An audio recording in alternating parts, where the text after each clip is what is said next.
Boys, that's a great day to be a Canadian. That's just a perfect winter day today. I just love it. On the end of a chainsaw, I just feel like I can dance when I get on the end of a chainsaw. Got Connor yarding, so I got to really boogie to keep up to him at this stage of my life. But anyway, no, we're having a good day here. We're cutting through a piece of ground here right now. Dad and I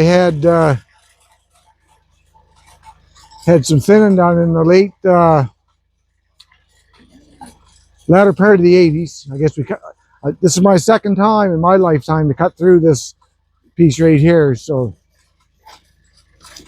I don't know, a little bit of nostalgia in it, just to remember when Dad and I went through her the first time, and it was probably his second time in his lifetime. So, but anyway, just to take a little shot over the other side of the tractor, as you can see, we're cutting all that like big popple like that right there. Well, that was a whole grove of that right in front of us. So we've got that cut out, and all this hardwood that you see left as we're cutting through it. Now that was my land. Some of that was probably, it was before COVID, I'll tell you that much. So, and actually, Dad it was 2019, 18 or 19. I know Dad was sitting in the house watching us yard it out anyway, so he got to see us starting to cut through it even back then. But anyway, we left all the hardwood, and now the hardwood is starting to really take off. So this is our agenda in this, is to thin all the softwood out of it. And like saplings that you see, like say for example, trees like this right here, we're being real careful not to even break the bark on them, because you give that 10 years time, that's going to be quite a stick of wood right there. So anyway, that's what's going on here. Just working our way up through it, and we're only weekend warriors, so we'll be a long time getting through her all. But it's kind of neat to be cutting through her, and we've never been a family to bruise up her ground, I'll tell you that much. My great grandfather cut that way, my grandfather cut that way, my father cut that way.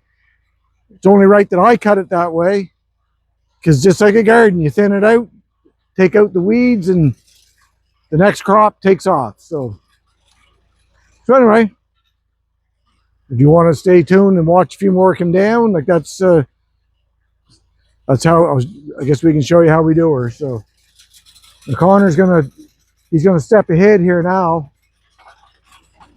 twitch a few more out of here, and that should give him. We got 6 chokers on the main line on the skidding winch. So as a rule, we load in this size of wood, we load every choker. So but anyway, I'll go back and follow another one. 4 and 3. 3 here, right? Yeah.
That was a nice twitch of studwood right there. He had 7 trees on that twitch. But I wanted to show you, just walk back with me here, just as an example of what that tree right straight ahead of me. So we've cut all this fir out from amongst all this this hardwood. So there's a nice maple sapling right there. This is a beautiful. This right here is an example. Just take a shot at that, Sherry, how long that tree is. So what's happened here? When this was all thinned out, this tree was competing with them fir as they were stretching for the sky. So was this maple at the same time. So now you got a maple tree there that's as straight as a gun barrel, with no competition any longer amongst all that fir. And so what is that? That's probably, I don't know, it's probably 6 inches at the stump there right now. That'll end up being 10 years time. That'll be 8-10 inches at the stump, because it'll take right off, the same as what all that over there did. So anyway, we're just working our way back through her, taking all the stud wood out as we go. And that's the nice thing about farming your woodlot with a skidding winch. He can pull them out one at a time, or if it's a nice lineup, he can hook all 6 chokers on, and he can pull it, as you just saw right there, he can pull the whole thing in together, lock her up, drive away. So anyway, it's a very enjoyable thing for me to be in the woods. I can honestly say it's one of those things that I think about, and it does something to me. Like, just to think that I'm standing here looking at stumps down through there that my father and I cut, and you know, here I am again. So, and now here's Connor again, and you know, then we got Weston coming behind him. So if we farm our woodlot the right way, we can have wood to keep ourselves warm for a long while to come. Anyway, you may as well go out now and see how the pile's looking, Sherry.